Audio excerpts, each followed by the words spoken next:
Ако някога си се чудил как протича еднодневна екскурзия с Global Tour, време е да ти разкажа. Днешната екскурзия ще бъде до Бузлуджа, Шипка и още няколко локации. Още по пътя нямаше облаци и успяхме да видим Бузлуджа отдалеч, а вече сме и тук. Мястото е изключително красиво, пътя е много приятен, имате си шофьор и екскурзовод. Единственото, което трябва да правите е просто да се наслаждавате на екскурзията си.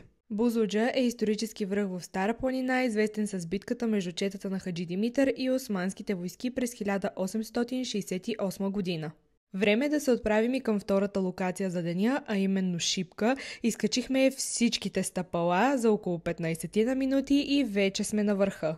Шипка е връх отново в Стара планина, свързан с едни от най-решаващите битки по време на руско-турската освободителна война през 1877-1878 година.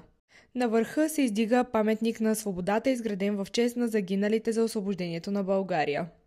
Вътре е изграден мини-музей, който може да разгледате, а пък на върха се открива невероятна гледка и при късмет виждате и Бузлуджа. Локация 3 за деня е храм-паметникът Рождество Христово при Шипка, изключително красиво място, което си заслужава да посетите. Следната локация за деня е гробницата на Сеф III, като тя е най-впечатляващата тракийска гробница в България. Ако имаш нужда от приключения и нови знания, Global Tour е твоето място.